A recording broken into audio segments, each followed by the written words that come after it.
नमस्कार विद्यार्थी मित्रांनो, Mpsc IQ मध्ये तुम्हा सर्वांचं हार्दिक स्वागत.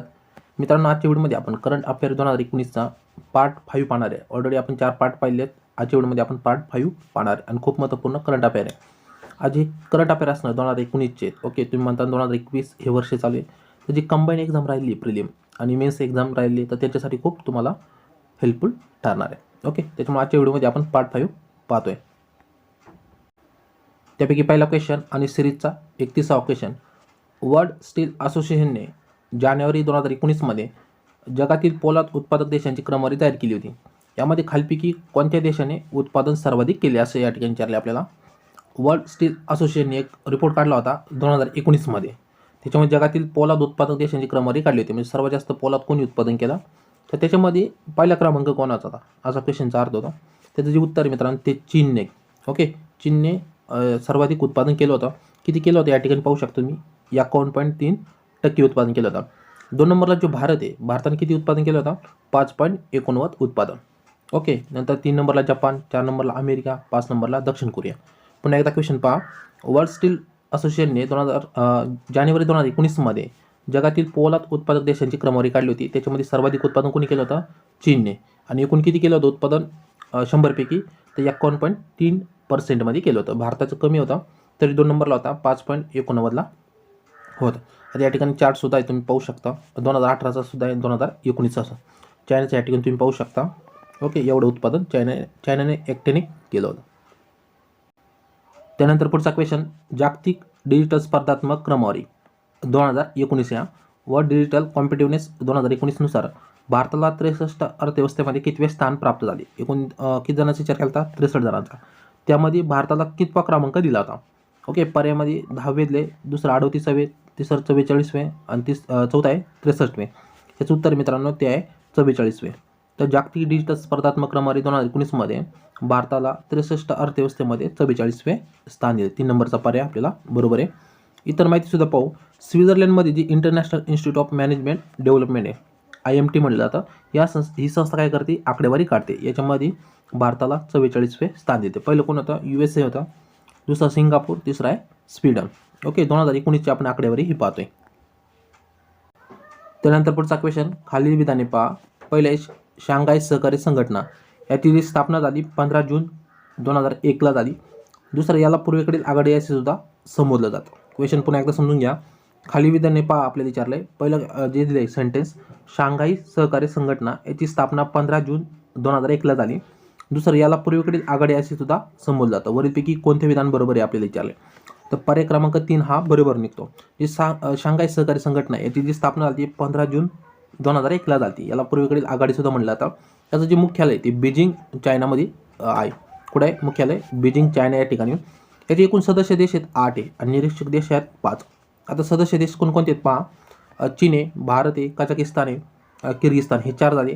त्यानंतर रशिया, ताजिकिस्तान, उझबेकिस्तान आणि पाकिस्तान असे एकूण 8 देश काय सदस्य आहेत. आता निरीक्षक देश कोणकोणते आहेत हे पण समजून घ्या. याच्यामध्ये अफगाणिस्तान एक आहे, बेलारूस एक आहे, दुसरं तिसरं इराण, चौथा मंगोलिया. पुन्हा एकदा का निरीक्षक देश. पहिलं अफगाणिस्तान आहे, दुसरं बेलारूस, तिसरं इराण आणि चौथं मंगोलिया. असे 4 देश काय निरीक्षक आहेत. SOAला म्हणजे शांघाई कोऑपरेशन ऑर्गनायझेशन म्हणलं जातं.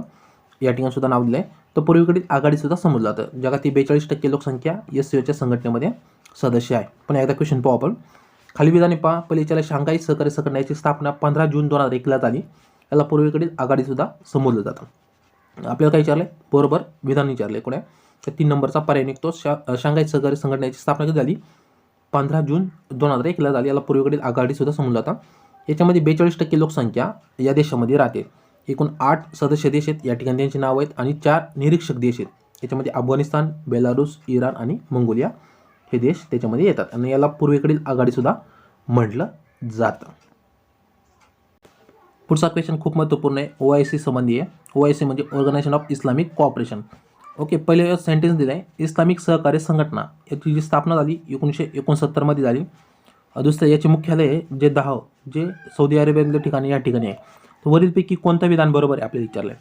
तर 3 नंबरचा योग्य पर्याय निघतो. 1 आणि 2 दोन्ही विधाने बरोबर आहेत. जे इस्लामी सहकारी संघटना म्हणलं जातं, ऑर्गनायझेशन ऑफ इस्लामिक कॉपरेशन, याची जी स्थापना झाली कधी झाली 1969 झाली आणि 2019मध्ये तुम्ही पाहिलं असेल त्याला 50 वर्ष पूर्ण झाले. याचे जे मुख्यालय आहे जेद्दा, जे सौदी अरेबियामधले ठिकाण आहे त्या ठिकाणी याचं मुख्यालय आहे. याचे जे एकूण सदस्य देश आहेत किती आहेत? 57 देश आहेत. पण एकदा का OIC काय म्हणलं जातं? Organisation of Islamic cooperation. याचे जे मुख्यालय कुठे आहे? जेद्दा, सौदी अरेबियामध्ये. स्थापना कधी झाली? 1969ला. आता काहीतरी मोटिव्ह असणार ना स्थापनेचा, तर या ठिकाणी दिलं आहे की आंतरराष्ट्रीय शांतता व सद्भावनेस उत्तेजना देण्याच्या भावनेने मुस्लिम जगाच्या हिताचे रक्षण करणे. ओके, सेंटेन्स खूप महत्त्वपूर्ण आहे. आंतरराष्ट्रीय शांतता व सद्भावनेस उत्तेजन देण्याच्या भावनेने मुस्लिम जगाच्या हिताचे रक्षण करणे हे प्रमुख उद्देश होते. भारत बघा, भारत या संघटनेचा सदस्य देशसुद्धा नाही आणि निरीक्षकसुद्धा नाही. हे खूप महत्त्वपूर्ण आहे. भारत काय आहे? या संघटनेचा सदस्य देश नाही. जे 57 देश आहेत तुम्ही पाहिलं असेल याच्यामध्ये भारत नाही आहे. जगातील जे मोजके देश आहेत ज्याच्यामध्ये लोकसंख्या सर्वात जास्त असते मुस्लिमांची, त्यापैकी भारत एक आहे. भारत या संघटनेचा सदस्य देशसुद्धा नाही आणि निरीक्षकसुद्धा नाही. भारताचा एकूण जो व्यापार आहे काय? भारताचा एकूण जे व्यापार किंवा ट्रेड म्हणलं जातं 30% व्यापार हा OIC कंट्रीशी चालतो. ओके, पुन्हा एकदा बघा क्वेश्चन काय विचारला? इस्लामिक सहकारी संघटनेची स्थापना कधी झाली? 1969ला. त्यानंतर इथलं त्याचे मुख्यालय कुठे आहे? जेद्दा. हे दोन्ही विचारले, ते दोन्ही विधाने बरोबर आहेत. सदस्य देश किती? 57 आहे. उद्देश काय? आंतरराष्ट्रीय शांतता व सद्भावनेस उद्देश देण्याच्या भावनेने मुस्लिम जगाचे काय करणे? हिताचे रक्षण करणे. आणि भारत या संघटनेचा सदस्य देशसुद्धा नाही आणि निरीक्षकसुद्धा नाही आहे. पुढचा क्वेश्चन सिरीजचा 35वा क्वेश्चन. खालपैकी कोणत्या भारतीय IT कंपनीला 2019मध्ये संयुक्त राष्ट्राचा जागतिक हवामान कृती पुरस्कार मिळाला आहे? आता जागतिक हवामान कृती पुरस्कार म्हणजे कार्बन न्यूट्रल नाव अवॉर्ड म्हणलं जातं.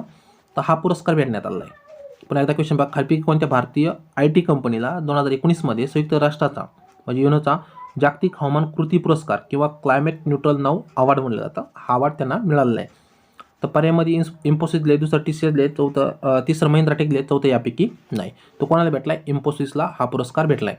आता ह्या ठिकाणी तुम्ही चित्रसुद्धा पाहू शकता, कार्बन न्यूट्रल नाव या ठिकाणी, आणि अशा प्रकारचं तुमचं डिझाईन त्या ठिकाणी पाहिजे. ओके, ह्या ठिकाणी न्यूज होत आहे की Infosys win UN global climate action award for carbon neutral नाव कॅटेगरीमध्ये. इन्फोसिस कंपनीचा लोगोसुद्धा ह्या ठिकाणी तुम्हाला पाहायला भेटतो. पुढचा क्वेश्चन खूप महत्त्वपूर्ण आहे. मेरा इंडियाशी संबंधित आहे. क्वेश्चन काय चाललं आहे? मेरा इंडिया संदर्भात खाली विधाने पहा. पहिले, मेरा इंडिया म्हणजे malaria elimination research alliance India. दुसरं, Indian council of medical research म्हणजे ICMRने सुरू केलेला एक उपक्रम आहे. तिसरं, की 2030पर्यंत भारतातून मलेरिया निर्मूलन करणे हा उद्देश आहे. ओके, वरीलपैकी कोणते विधान बरोबर विचारले आपल्याला? तर 3 नंबरचा जो पर्याय आहे फक्त 1, 2 आणि 3 बरोबर आहे. पुन्हा एकदा पाहू क्वेश्चन. मेरा इंडिया म्हणजे काय? Malaria elimination research alliance India, हे त्याचा लॉंग फॉर्म आहे. त्यानंतर ICMRने हा एक सुरू केलेला उपक्रम आहे आणि 2030पर्यंत टार्गेट ठेवलं की मलेरिया निर्मूलन करणे. त्याबद्दल इतर माहितीसुद्धा पाहू. जागतिक मलेरिया दिन 25 एप्रिलला साजरा केला जातो. भारतात मेरा इंडिया हा उपक्रम 25 एप्रिल 2019 पासून सुरू झाला आहे. पुन्हा एकदा पहा, मेरा इंडिया म्हणजे काय? Malaria elimination research alliance India. हा कधी सुरू करण्यात आला आहे? 2019मध्ये. ओके, मेरा इंडिया उपक्रम कधी सुरू केला आहे? 25 एप्रिल 2019 पासून. आणि जागतिक मलेरिया दिवस कधी आहे? 25 एप्रिलला आहे. ओके, मेरा इंडियाचा लॉक फॉर्म लक्षात ठेवा, कधी विचारण्याची शक्यता आहे. मेरा इंडिया स्टँड्स फॉर, क्वेश्चन आपल्याला विचारू शकतात की malaria elimination research alliance India, हे लक्षात ठेवा. पुढचा क्वेश्चन पाहू आपण, 37वा सिरीजचा 37वा क्वेश्चन आहे. स्वच्छ भारत अभियानाचा असणार एक भाग स्वच्छ सर्वेक्षण होय. तर याची सुरुवात कोणत्या वर्षीपासून झाली आपल्याला विचारलं आहे? पुन्हा एकदा क्वेश्चन पहा. स्वच्छ भारत अभियान सुरू झालं होतं, त्याच्यातलं एक भाग म्हणजे स्वच्छ सर्वेक्षण होय. त्याची सुरुवात कोणत्या वर्षीपासून झाली आपल्याला विचारलं आहे? पर्यायामध्ये 2015ले, 2016ले, 2017ले, 2018ले. याची जी सुरुवात झाली ती 2016 पासून झाली. जानेवारी 2016 पासून स्वच्छ सर्वेक्षणाची सुरुवात झाली ती. याचं जे नियमन आहे केंद्रीय गृहनिर्माण व नगर विकास मंत्रालयामार्फत केलं जातं. आता उद्देश काय? तर भारतातील विविध शहरांची स्वच्छतेसंबंधी घेतलेल्या उपाययोजना संबंधी दखल घेऊन विविध निकषानुसार त्यांची क्रमवारी निश्चित करण्यासाठी स्वच्छ सर्वेक्षण पुरस्कार दिला जातो. या ठिकाणी तुम्ही पाहू शकता काय सांगते. भारतातील विविध शहरांची स्वच्छतेसंबंधी घेतलेली उपाययोजना यांची दखल घेऊन विविध निकषद्वारे त्यांची क्रमवारी काढणे, यामार्फत नंतर स्वच्छ सर्वेक्षण पुरस्कार दिला जातो. बघा, 2016मध्ये 73 शहरे याच्यामध्ये सहभागी झाली होती स्वच्छता अवॉर्डसाठी. पण 2019मध्ये जर येता पाहिलं तर 4237 शहरांचे सर्वेक्षण त्यामध्ये करण्यात आलं होतं. आपले महत्त्वपूर्ण स्वच्छ सर्वेक्षण कधी सुरू झालं होतं? 2016 पासून सुरू झालं, हे लक्षात ठेवा. पुढचा क्वेश्चन पहा, खाली विधाने पहा आपल्याला विचारलंय. पहिले ते मिशन इंद्रधनुष्य सुरुवात 25 डिसेंबर 2014 पासून झाली. नंतर दुसरं याचा उद्देश होता बालक आणि गरोदर माता सन 2020 पर्यंत सार्वत्रिक लसीकरण उपलब्ध करून देणे. तर वरीलपैकी कोणते विधान चुकीचं विचारले आपल्याला. तर 4 नंबरचा पर्याय येतो यापैकी कोणतंच विधान चुकीचं नाही. मिशन इंद्रधनुष्य सुरुवात झाली 25 डिसेंबर 2014 पासून झाली होती. याच्यामध्ये बालके आणि गरोदर माता यांना सन 2020 पर्यंत सार्वत्रिक लसीकरण उपलब्ध करून देणे हा उद्देश होता. याच्यामध्ये 7 आजारावर लसी देण्यात येणार होत्या बालके यांना. या ठिकाणी तुम्ही पाहू शकता 7 रोगांचे नाव दिले. आणि मिशन इंद्रधनुष्य, तर इंद्रधनुष्यामध्ये 7 रंग असतात म्हणून 7 रोगांवर लस उपलब्ध करून देणे टप्प्याटप्प्याने त्यांना सांगितलं होतं. याच्यामध्ये गट सर्प एक होता, नंतर डांगिया खोकला दुसरा, तिसरा धनुर्वात, चौथं पोलिओ, 5वं क्षयरोग, 6वं कांजण्या आणि 7वं हेपॅटायटिस बी. या अशा 7 रोगावर पुन्हा एकदा 7 कोणकोणते. गट सर्प एक, दुसरा डांगिया खोकला, तिसरा धनुर्वात, चौथं पोलिओ, 5वं क्षयरोग, 6वं कांजण्या आणि 7वं हेपॅटायटिस बी. अशा 7 रोगावर लसी देण्यात येत होत्या. याच्यामध्ये टप्प्यामध्ये पाहू शकता पहिली लस या ठिकाणी पाहू शकता, दुसरी लस 1.5 महिन्यांनी, नंतर तिसरी लस 2.5 महिन्यांनी, चौथी लस 3.5 महिन्यांनी, नंतर 5वी 9 महिन्यानंतर, ओके. 6वी बघा ह्या ठिकाणी 1.5 वर्षानंतर, नंतर जे 7वी लस आहे ते 5 वर्षानंतर. असे 5 वर्षामध्ये 7 वेळा टीका म्हणजे लस देण्यात येणार होती. याची सुरुवात कधी झाली ती या ठिकाणी तारीखसुद्धा दिली आपल्याला 25 डिसेंबर 2014 पासून.